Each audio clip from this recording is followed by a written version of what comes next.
اعوذ باللہ من الشیطان اللعین الرجیم، بسم اللہ الرحمن الرحیم۔ السلام علیکم ورحمۃ اللہ وبرکاتہ۔ محترم ناظرین کرام، آج ہم ایک نماز کو جس کی بہت زیادہ تاکید کی گئی ہے وہ آپ ناظرین کی خدمت میں بیان کروں گا۔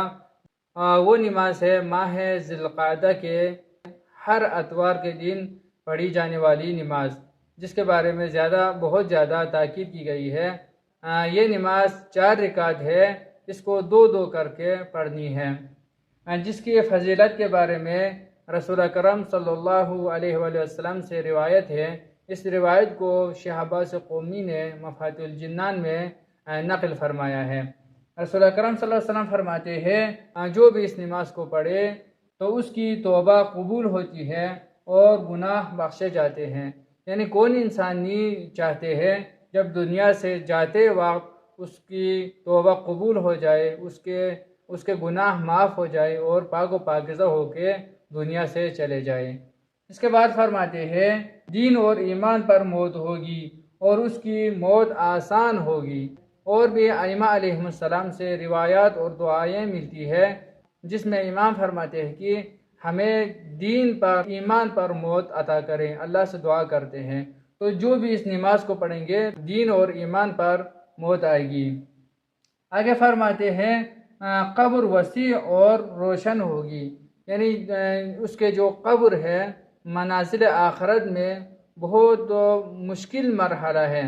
یہاں پر فرماتے ہیں کہ انسان کے قبر وسیع ہوں گے اور اس کے قبر روشن ہوگی۔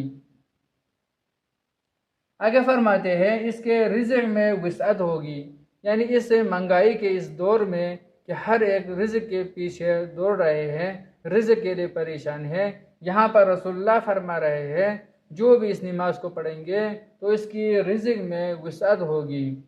اور یہ مشکل نہیں ہے، 4 رکعتی نماز کو آپ دعاؤں کو، استغفار کو سب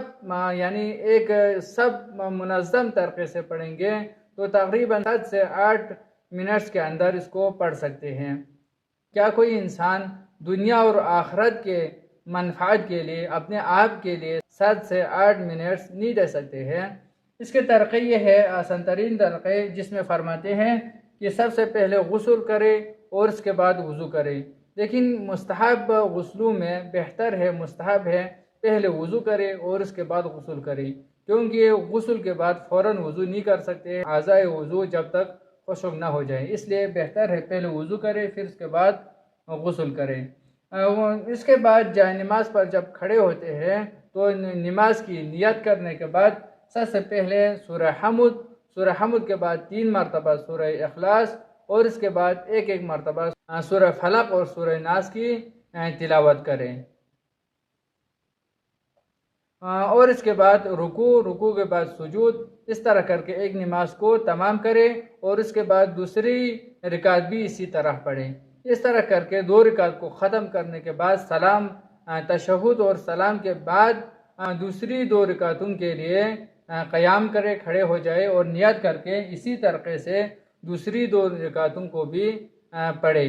اور اس کے بعد نماز سے فارغ ہو جانے کے بعد فرماتے ہیں 70 مرتبہ استغفار کرے، یعنی استغفر اللہ ربی واتوب الیہ، یہ 70 مرتبہ کہے اور اس کے بعد 1 مرتبہ لا حول ولا قوت الا باللہ العلی العظیم، اس کو 1 مرتبہ پڑھنا ہے۔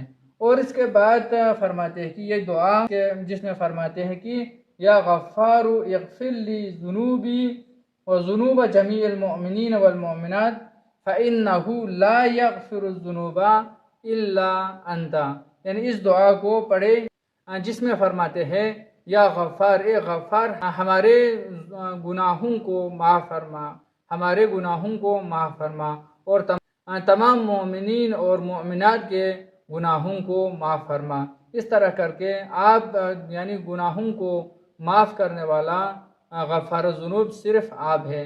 اس طرح کر کے اللہ سے استغفار کرے، توبہ کرے تو انشاءاللہ اللہ ہماری توبہ قبول فرمائے گا اور ہمارے لیے دنیا اور آخرت دونوں میں ہمارے لیے انشاءاللہ نفع بخش ہوگا، فائدہ مند ہوگا۔ اللہم صلی علی محمد وعلی محمد، والسلام ورحمۃ اللہ وبرکاتہ۔